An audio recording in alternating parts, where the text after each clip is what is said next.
So thank you again for joining us for the second webinar in the series. Today my colleague Max will build upon what we did in the first webinar and add more complexity to the example simulation. I'll pass you over to Max now. Thanks, Sander, and welcome everybody to webinar 2, where Sander, as he mentioned, we're going to take a look at adding some complexity to the simulation which we built in our first webinar.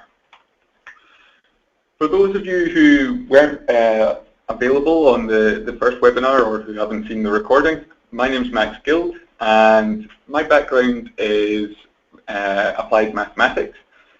I then worked in process improvement in the finance and banking world for around 8 years before I became a business consultant at Simulate. As a business consultant at Simulate, I offer or provide training on how to use the software. I also build models for our clients if they, for example, just want to have a usable tool rather than learning Simulate itself. We call that our consultancy service. And I also provide coaching, which is a hybrid of training and consultancy. And essentially, we build a model with our client, sharing our knowledge, and at the end of that session, they get a working model. I'm also Green Belt trained in Lean Six Sigma. So, as part of today's webinar, we're going to be taking a look at a feature known as labels. And labels basically allow us to have a mixed product line. So we're going to be adding different colors of cars into our simulation. We're going to be controlling that mix of colors using a feature called probability profiles. And we're also going to take a look at changeovers. And for those of you who are not familiar with the term changeovers, essentially changeovers are delays or additional processing time which is applied to some work items. For example, if we need to change parts in a machine in preparation for a different part type being processed. As we mentioned, this is a series of 4 webinars. The first webinar was getting started with simulation, and the link for that video or the recording for that video will be available after the webinar along with the recording for this webinar. In session 3, we're going to be taking a look at controlling our simulation from spreadsheets, and we're also going to include some staff within our simulation during that session. Session 4 is going to be taking a look at creating custom reports using a feature called Visual Logic. So hopefully you can join us for those 2 sessions. So before we start adding our previous example, I'm just going to open up the example and recap the changes that, or the recap what we did in the first webinar. So we have our basic layout here from the original webinar. We have a start point here which introduces work into the system. Then we have activities which represent each of the process steps within our car manufacturing line. At the inspection stations, we are routing out a certain number of cars as a percentage, and those cars represent cars which have failed inspection. So for example, at inspection 1, if I click on our routing out, we can see that we're routing out by percentage and 50% of our cars are failing. So for more information on that, we can refer back to the video for webinar 1. So what we're going to be taking a look at today is adding some complexity. The way that we're going to add that complexity is through a feature called labels. And at the moment, our car manufacturing plant is just manufacturing cars all of the same color. But we want to add some complexity, and we're going to include car colors within our simulation. That's one example of how we can use labels. There are hundreds and thousands, if not millions, of different uses within labels. They're a fantastically powerful piece of kit, and they can really help us model complex situations very easily. Essentially, labels allow us to add a piece of information to a work item. So, for example, in the graphic here, if we didn't have any labels in our simulation, all people would be generic. By including labels within our simulation, we're able to identify people, for example, as male and female. And we can route those different types of work items through the simulation in different routes. So for example, if we were modeling a swimming pool, we would want to send our female customers to the female changing room, our male customers to the male changing room. But equally, this could be different calls being routed to different sections of a call center, or different passengers being routed through different routes of an airport. So there's lots and lots of different uses for labels.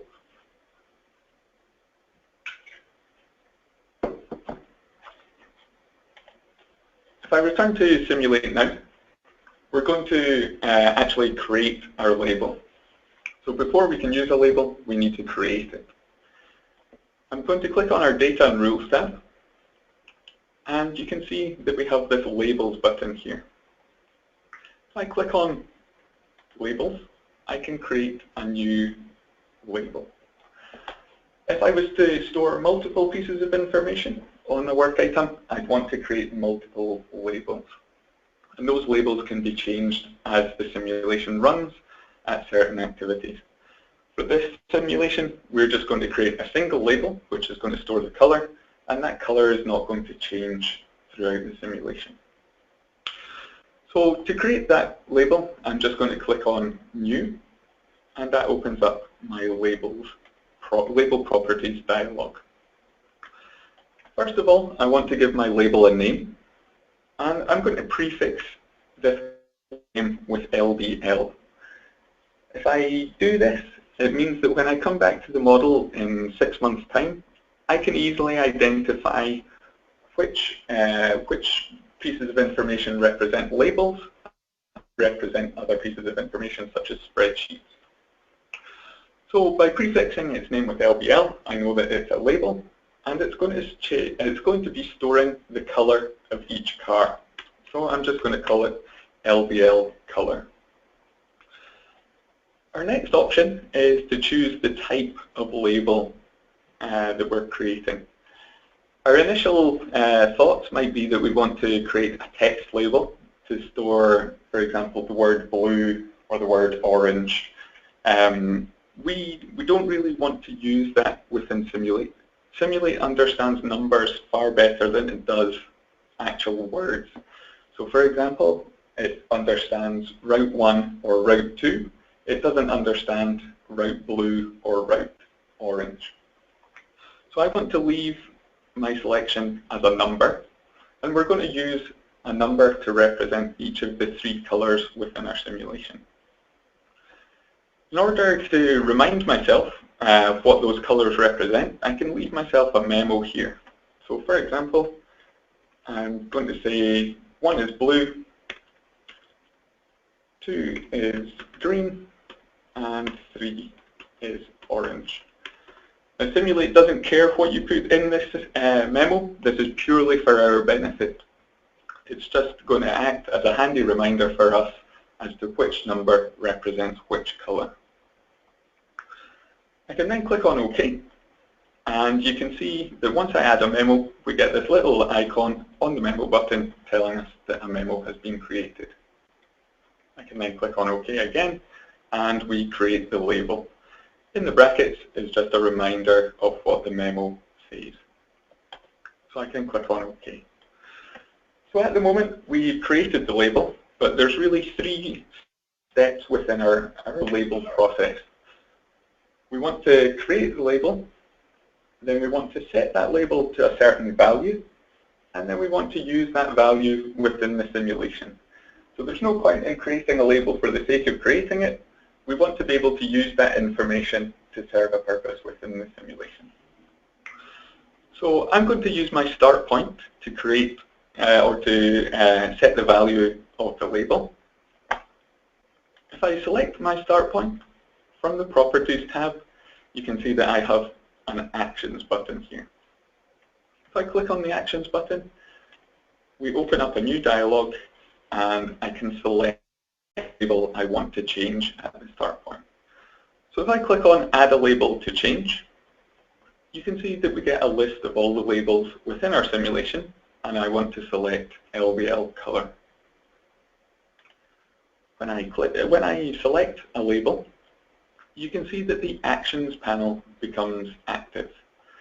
Essentially, the actions are all of the different things that we can do to labels. If I hover over any of the actions, we get a brief description of what the action does. So for example, increment will add 1 to the current value of the label. Decrement will subtract 1 from the current value of the label. Because we chose a numerical value for our label, it means that we have all of these options available to us. If we'd chosen a text value, we wouldn't have these features available. There's another couple of actions that I'll point out to you, which are very useful.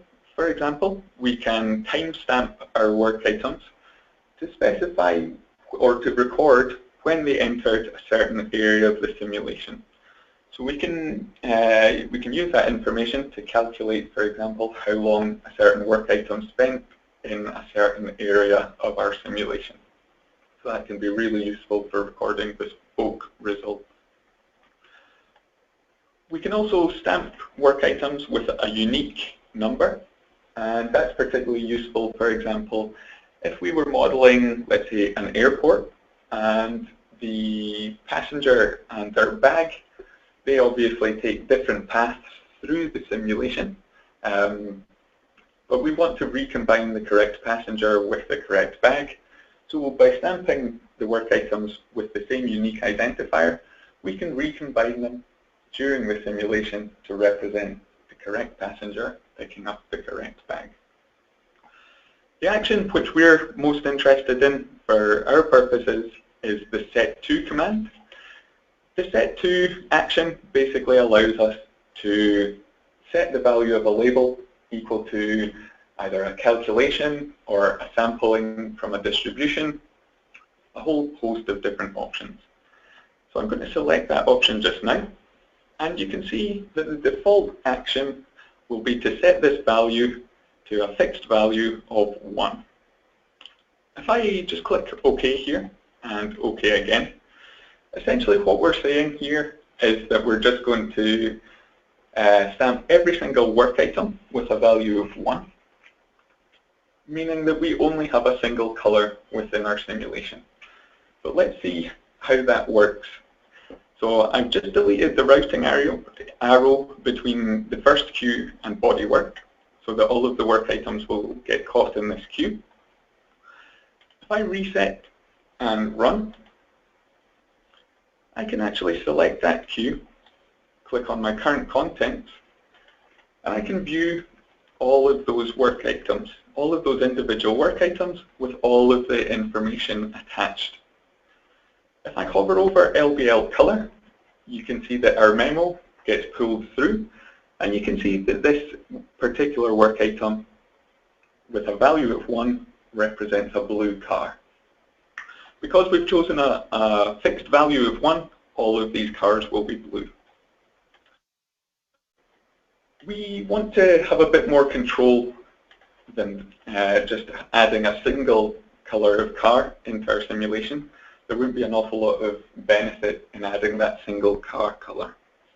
So what we want to do is use a feature which we call probability profiles.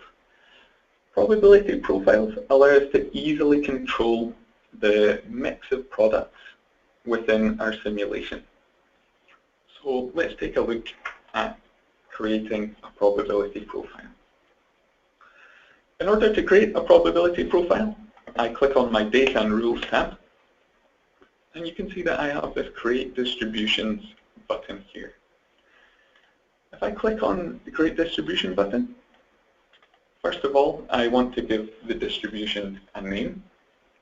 And just before I continue, if you're unfamiliar with distributions, we covered distributions in our first webinar, so it's always worthwhile checking back in on that for a bit more detail. So for this distribution, I want to give the distribution a name, so I'm going to prefix its name with DIST.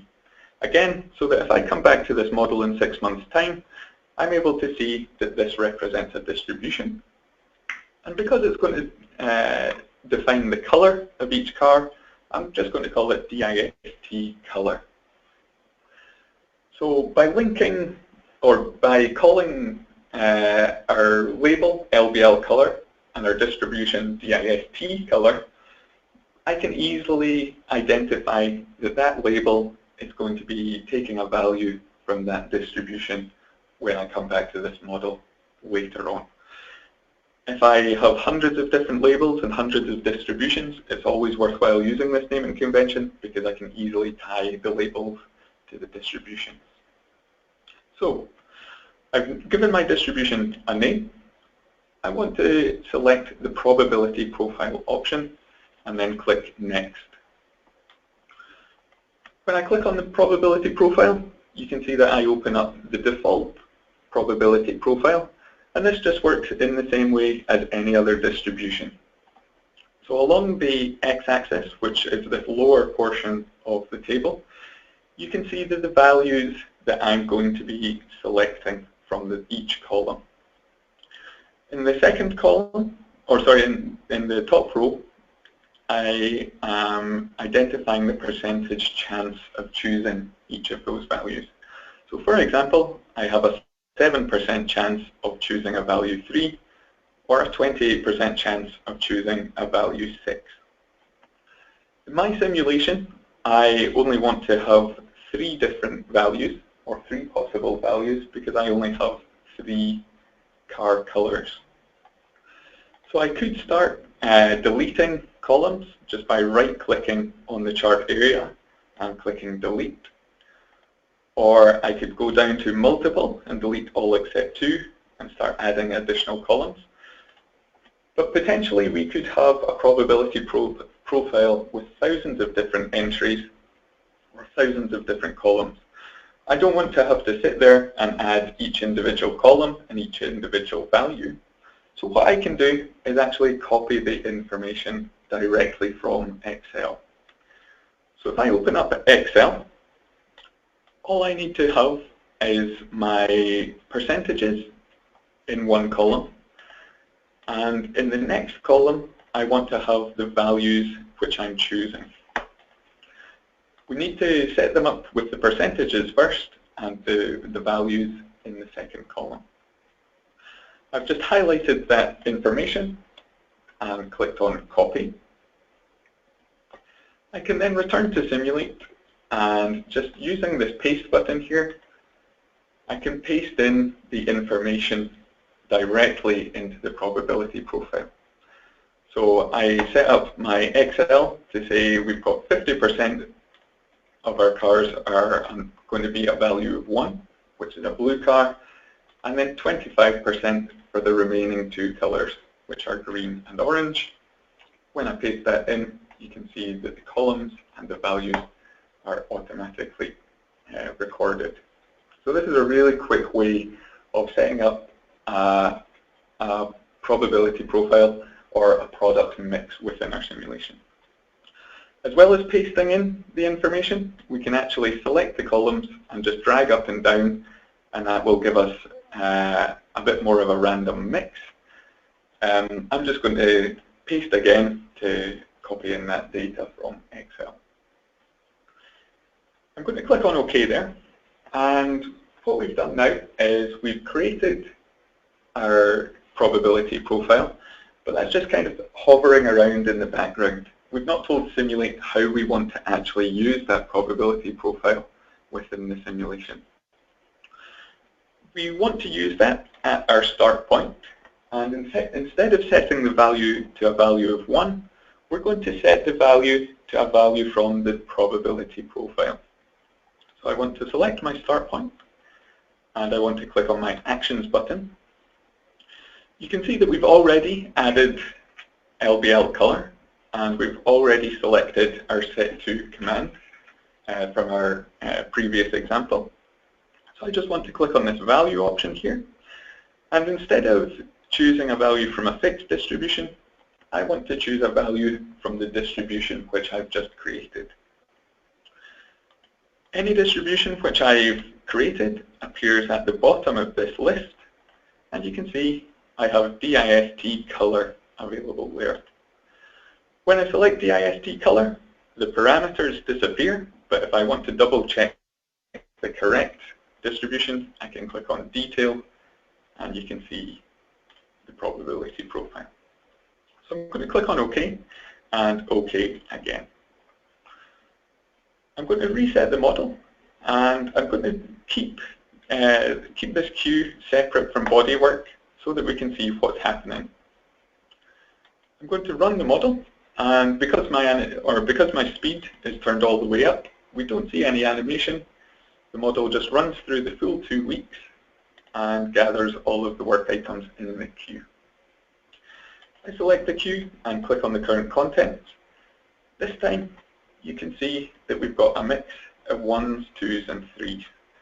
And just gauging it by eye, we seem to have a higher proportion of values of 1, which represents the higher percentage of, or the higher chance, or the higher probability of choosing a value 1 from the probability profile. So that looks good. We've got our 3 different values within our simulation. So I can just reconnect this to our bodywork activity. And it's always really good practice when we're building our simulations to test these little incremental changes so that we can make sure that the simulation's working. That there's nothing worse than spending a couple of hours on building a simulation and then something's gone wrong, but you've got 2 hours worth of work to unpick. If we just do it in these small steps, it's a really useful habit to get into, and it can save us a lot of time in the long run. So I mentioned that there's 3 stages for using our labels. We want to create the label, we want to set it to a value, and then we want to use that information within the simulation. So at the moment, we're not using the information anywhere. So what I want to do is I want to create some additional endpoints here so that we can see how many cars of each color we're producing at the end of our 2 weeks. So I'm just going to select the shipping activity, and using the paddle, which we saw in the first webinar, I'm just going to create another couple of endpoints. Once I've created the endpoints, I want to give them a name. So I can select the endpoint. I'm just going to name this blue cars. I'm going to click on the graphics tab and click on show so that I can display the title. I'm just going to repeat that for my other 2 car colors.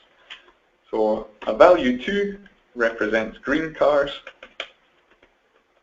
and a value 3 will represent our orange cars.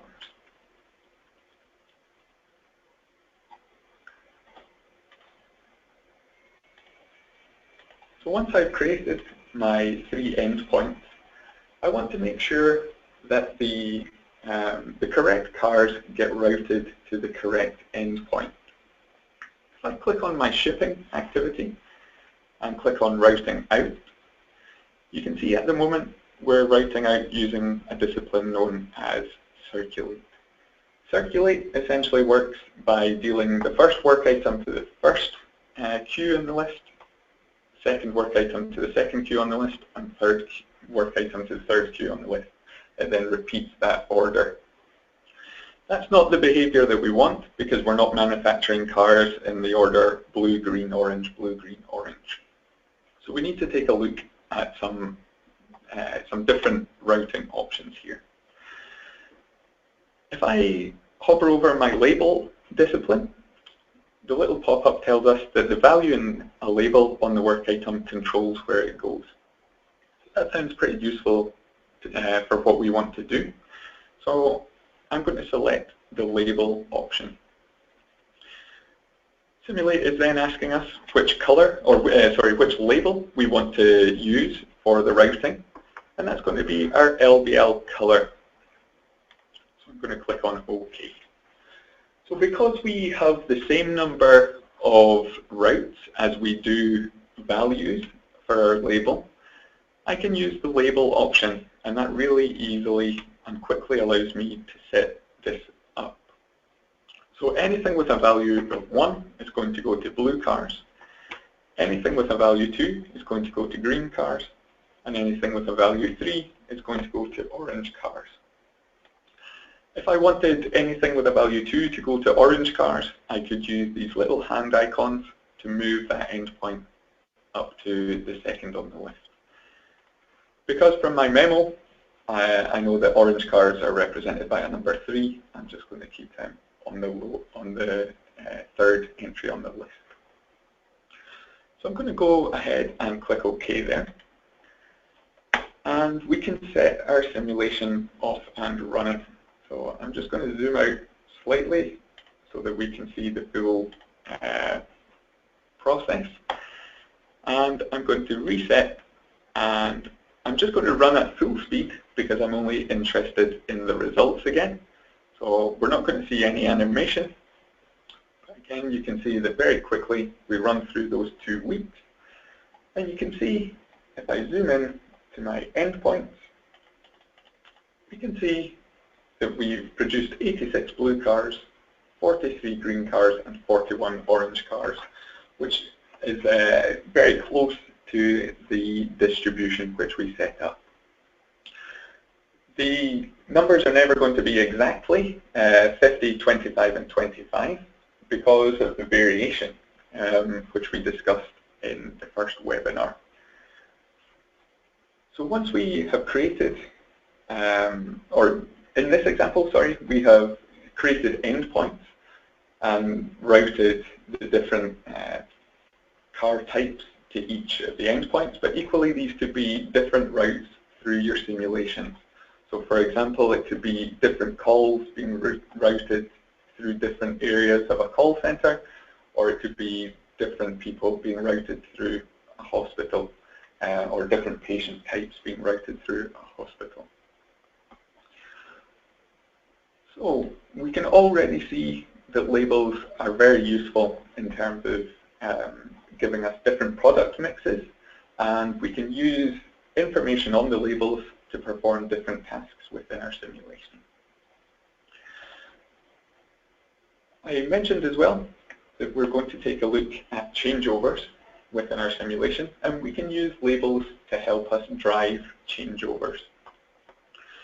So as I mentioned at the start of the webinar, changeovers can add an additional delay to certain work items. And those extra delays might represent the changing of setups on different machines. So for example, product 1 and product 2 might pass through the same machine, but if we have just processed product 1, we may need to change, for example, the cutting template if it's a product 2, so we want to add an additional delay to that work item. So changeovers are very easy to set up within Simulate. I'm going to set up my changeover on my paint activity, because what we're going to model is a changeover whenever the color of the car changes. So if I select my paint activity and click on Routing In, you can see that we have a changeover tab available. If I select the changeover tab, we can see that by default there is no setup time. So the processing time defined in the distribution for the activity, in this case 25 minutes, is going to be the processing time for every work item. But we've got a few options here for different types of changeover which we might want to set up. If I select the top option here for every nth work item, we might want to say that after every 20 work items there is a 3-minute delay. We can use this type of change things like a drill bit. So for example, that drill bit may be sharp enough to be used for 20 work items, After those 20 work items though, the drill bit becomes too blunt, so we want to add 3 additional minutes to this process to represent the changing of that drill bit. We can also use after a certain working time. So let's say that we can have an oven which can maybe be used for an hour. After an hour, we need to let that oven cool down, and we maybe need to wait 15 minutes for that oven to cool down.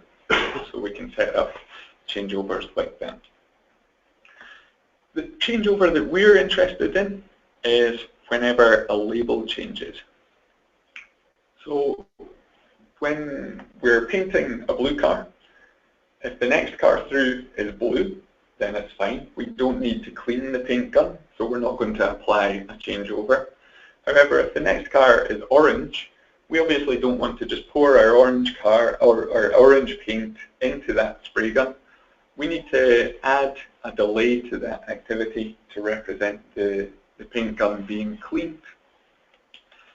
So when I select that option, Simulate asks us, what label do you want to use for me to check whether there's been a difference in the label?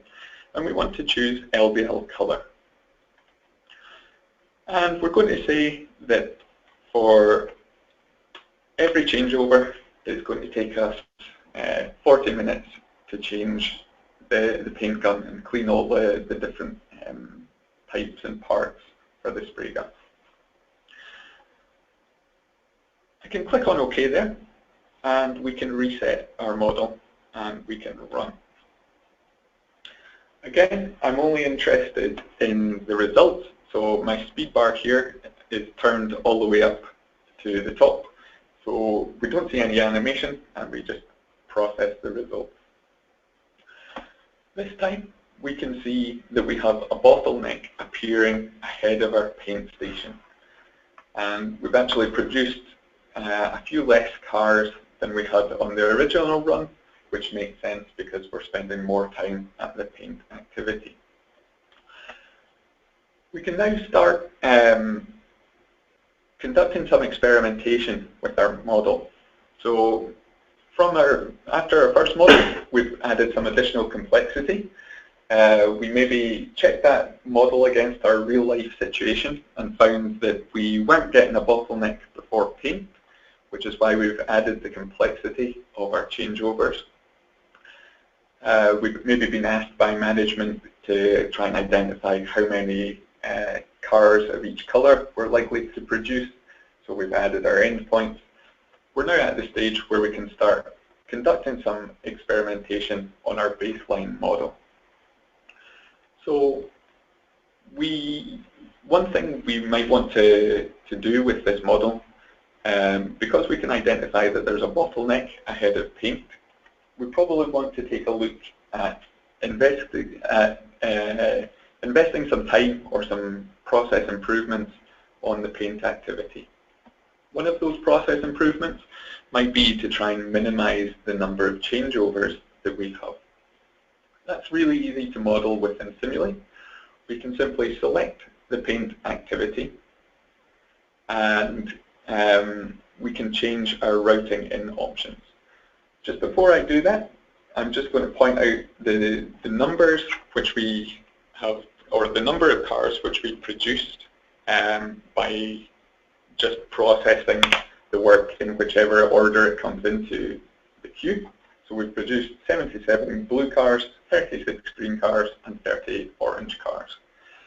If we now try and minimize the changeovers at paint, we can see if that's going to give us the benefit that we're hoping for, and we can see if it's worthwhile trying to implement that as a process change. So if I select the paint activity and click on our routing in, I can click on the options tab here, and the option that we're interested in is batch by type. When we're using batch by type, what Simulate is going to do is it's going to pull in a piece of work, and that piece of work maybe has a label value of 1. Once that value has been processed, it's then going to look for that same value in the queue. So it's going to look for another value of 1. If it finds 1, it will pull that piece of work from the queue into the activity. A changeover does not have to take place because the label hasn't changed. We need to tell Simulate which label we're going to use for that. So I'm going to click on this Use button. And of course, it's going to be our LBL color. And I'm going to click on OK. And I'm going to click on OK again, and OK a final time. So I'm going to reset my model, and I'm going to run the simulation again. When I run, you can see already that our bottleneck has reduced from 19 to 4 before paint. And we have produced 84 blue cars, 41 green cars, and 40 orange cars. That is quite a significant improvement for what is potentially a free change within our model or within our factory. This, by simply changing the schedule of our work at paint, we've increased the number of blue cars produced from 77 to 84. We've produced 41 green cars instead of 36, and we've produced 40 orange cars instead of 38. So we can already see that this is potentially going to be a really worthwhile change for us. And this is the type of change that, that we can easily test within Simulate. We've not had to implement it on the line before and maybe find out that it's not going to give us the benefit that we're looking for. Meanwhile, your entire line's been completely disrupted and you've not had the benefit that you're looking for. So by setting up this model, which has probably taken us a little over an hour to build over the course of the 2 webinars, we've already made a number of decisions. We've decided that it was useful or worth the investment to add our second assembly line. We discovered that in our first webinar. And now we've discovered that it's worthwhile thinking about the schedule that we put into the paint activity. So we want to minimize the number of changeovers there, and that's really going to drive an increase in the number of cars produced.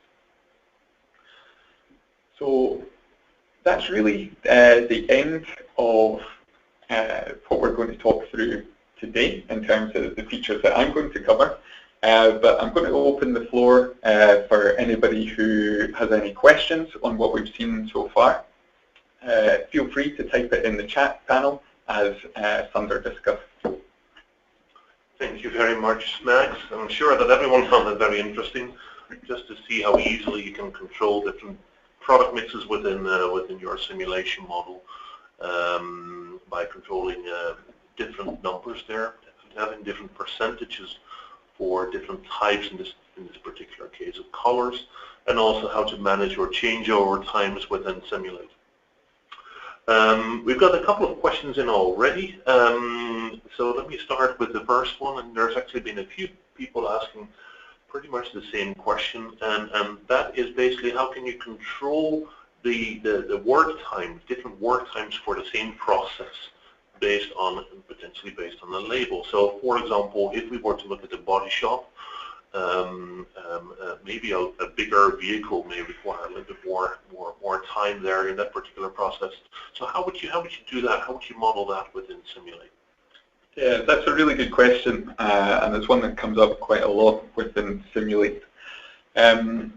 So let's take a look at our bodywork activity, and let's say that we have a different processing time depending on the color of the car. That's purely because I've got a color label set up, but equally we could set up a car variant label type, and that could help us drive it. We don't really want to have 3 different bodywork activities within our simulation, each with a different processing time. That can just make our simulation really busy. And also, if we're presenting to our senior managers, if they know that we've only got 1 bodywork station, if they see 3 on the simulation, they're immediately going to start asking questions. So we want to keep things contained within this individual activity. Instead of using a uniform distribution, what we want to do is we want to set up the simulation so that we can actually look at the product type, and depending on the product type, we're going to, or depending on the color in this case, we're going to have a different processing time for each color. So in order to start with this, we're going to have a place to store our processing times. So in order to do that, I'm going to click on my Data and Rules tab, and I'm going to select my information store, and I want to create a spreadsheet. So we'll be covering spreadsheets in a bit more detail in the next webinar, so I'll go through the spreadsheets portion fairly quickly. I'm going to call this, let's say, SS Timings. So SS is standing for spreadsheets, again, so that when I come back to this model, I can tell what's a spreadsheet. And I'm going to click on OK. Once I've created that spreadsheet, I can then click on SS Timings, and we can open that spreadsheet up. So I'm going to keep the spreadsheet very simple, and I'm going to say that row 1 is going to store the information for any car which is blue, so which has a label value of 1. So I'm going to say that blue cars take 10 minutes to process. Row 2 is our green cars. I'm going to say that they take 20 minutes to process. And row 3 is going to be orange cars, and they're going to take 30 minutes to process. So we can obviously add column headers and row headers. I'm just going to keep this simple for this example. So we've set up our spreadsheet in the background. We need to tell Simulate how we want to reference that spreadsheet. So I'm going to change the distribution to a fixed distribution. That's just so that we can see this, this process working, or make sure that our process is working the way that we intend. By changing it to a fixed distribution, we remove any variation. So we're going to get exactly 10 minutes, exactly 20 minutes, or exactly 30 minutes at this activity, depending on the work item that comes into it. You'll notice that we've got a fixed value of 10 minutes, but I don't want to use just a fixed value here. I want to look at the value of a label and use that value to decide what the processing time is going to be. So as soon as I want to do anything kind of fancy in terms of timings, I want to click on these 3 little dots here. And that opens up what's called the formula editor. We saw this very briefly in webinar 1, but I'll go through it in a little bit more detail now because we've got a little bit more context. So using the formula editor, we're able to basically build up more complicated ways of finding the information that we need. So for example, we might want to calculate the processing time using a function. We've got a whole host of different built-in functions here. These just work in the same way as you would expect from Excel. We can store the information, for example, in a spreadsheet, which is where we have our information. So I'm going to select the Spreadsheets option, and I'm going to double-click on SS Timings. SS Timings is where I've stored my timing information, and when I double-click on that, you can see it populates in the formula editor. You can see that it populates the spreadsheet name as well as a C, comma, R. The C stands for column and the R stands for row. So this is where we can specify the column and row that contains our information. When I open up the spreadsheet, we get a little snapshot of the spreadsheet, so I can easily identify where my information is stored. I can see that it's stored in column 1, so I can just code in a value of 1 there. When we get to the row, if I was just to input a 1 there, that means that any work item is going to look at column 1, row 1, which is this cell that I have highlighted here. But we know that we want to look at a different row depending on the product type, or the color, I should say. So if it's a color 1, we want to look at the first row. If it's a color 2, we want to look at the second row. So I want to delete the 1 from the row. And I know that that piece of the piece of information that's going to define the row is going to be stored in a label. So I can select my labels option here. The label that stores the row is LBL color, which we can see here. If I double click on LBL color, you can see that that populates in the formula editor. So what we're doing here is we're telling Simulate whenever a work item arrives in the bodywork activity, we're going to take a look at SS timings. We're going to look in the first column, and then we're going to look in the value of LBL color, and that's going to give us the row. I'm going to click OK there, and you can see that that formula in the I want to make sure that that's worked, so I want to reset my model. And again, it's always good practice to get into when we're building our simulations. If we've added a little bit of complexity, we want to test and make sure it's working. So I'm going to use my step command, and I'm going to slow the simulation down. Again, as a consultant, this would be how I would validate my model, making sure that it's working correctly. So I want to click on the step command,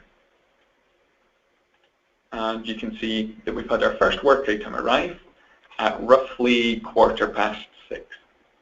I don't know what color of work item this is, so I can click on bodywork and click on current contents, and I can see that this is a green car. So this car should take 20 minutes to process. So as I step, we might see other work items arrive, in which case our clock is only going to move a smaller increment. But when we get to just after 25 to the hour, we should see the car leaving the bodywork activity. So if I step, again, it's 6:30, but the work item is still within bodywork. The reason we stop the clock here is because we've had another arrival. If I step again, you can see that just at 22, that work item has left bodywork and moved into assembly. So that's exactly 20 minutes after it arrived at just before 1/4 past. That looks like it's working, and we've now set up a single activity which is driving, or whose time is driven by the color of the car. Hopefully that answered your question. It's quite a complex answer, but I think it's definitely worthwhile going into that level of detail because it's such a useful setup. Thank you very much, Max. I agree. I think that is a very kind of typical application where different products will go through the same process but take a different amount of time. We've had a very, I think, related question to what we've been talking about here with different process times. There is a question here, well, can you actually also go from having different changeover times? So if you were to go from a green to a blue car, for example, the changeover time may be different than going from an orange to a green vehicle. Is that something we can do in Simulate as well? Yeah, for sure. I'll talk through this one rather than actually showing how to do it, just because it's very similar to the example that we've seen. Essentially, what we would do is we would set up a matrix of those changeover times. So let's say across the x-axis we would say we've got our 3 car colors, and down the y-axis we've got the other 3, or the 3 colors again. We would set up the simulation to say that, for example, if it was a blue car changing to a green car, put the time in the relevant cell within that spreadsheet, And we repeat that for all of the possible changeovers. And using labels, we would reference the correct row and column. So instead of our example where we have a 1 hard-coded into here, we could use our labels to drive both the column and the row, and that way we can reference the correct cell within the matrix. Hopefully that answers your question. I think it does, absolutely. Thank you very much for that. We've also had a question around, well, what if you actually have a batch process? So, for example, here we're dealing with a single piece flow through the paint shop. But what if you were to have to wait until you have, say, 5 vehicles or 10 vehicles at the time? Obviously, that is probably more specific to things like oven processes where you bake a number of products at the same time. But if we were to do that in the paint shop right now, how would you bring in more than 1 vehicle at a time? How would that work? Cool. So what I'll do is I'll set this up on inspection, if that's okay, just for sake of ease. So inspection, what we want to do is we want to set up the model to, let's say, inspect 5 cars at a time. I think that's the question. Would that be correct? Yeah, so bring in 5 vehicles at a time. Cool. Absolutely. So at inspection 1, because we're trying to control how work enters the activity, what we want to do is use our routing in option. So at inspection 1, when I click on inspection 1, I can select the routing in. And in this example, or in the current setup, we're routing in using the priority discipline, which is basically going to pull in work from the queue ahead of inspection 1. What we want to do is change our setup slightly so that we wait until there's 5 cars at inspection 1, and we're going to pull them all in at the same time. To do that, we use a discipline called the collect rule. Collect allows us to perform that batched process. When I select the collect queue, you can see that we get an additional column appearing here, which by default has a value of 1. And this tells Simulate how many work items we're collecting from each queue. So in this example, I've only got a single queue, but we could have 100 queues or 1,000 queues. Each queue, we might be collecting a different number of parts. In this example, we're just collecting parts from a single queue. And I want to change that to 5 cars. So we're going to wait until there's 5 in the queue before I pull that work in. You can see that there's a whole host of different options here on the collect rule. So there's some really fun stuff that we can do. But I'm only going to talk you through a couple, just in the interest of time. So by default, you can see that we have this assemble option ticked. What that tells Simulate is that we're going to collect 5 work items from this queue. If I have the assemble option ticked, it's going to combine all of those work items into a single work item. We don't want to do that because we want those 5 cars to remain as 5 separate work items. So I want to uncheck the assemble option. That means that the 5 work items will be collected and 5 work items will leave the activity. I'm also going to tick the do not collect until all available option so that we don't pull in the first car into inspection 1 and have to wait for other cars to join it. I'm just going to wait until all of the cars are available and they'll all get pulled in at the same time. I'm going to click on OK, and again, keeping the speed relatively slow, I'm going to reset my model and I'm going to step through the simulation. So we can see work moving through and it starts to build up in the queue. You can see that we've not pulled any work into inspection 1, but the 2 cars, now 3 cars, which have currently been assembled, are waiting in the queue. If I click on the click step another couple of times, we get a fifth car joining that queue, and you can see that those 5 cars have been pulled into inspection 1. Hopefully that answers your question. I think it does. Thank you very much. Unfortunately, that's all that we have time for now. We've had lots and lots more questions that we've been able to answer towards the end of this webinar. So if we haven't answered your question, we will take that on. We will take your question offline, and we will email you the answer to your question after this webinar. If you have missed the first webinar, you can catch up by clicking on the link that we're posting in the chat panel right now, and you will also receive an email when today's webinar recording is available. I would like to use this opportunity to thank Max for his presentation, and I would also like to thank all of you for attending today's webinar.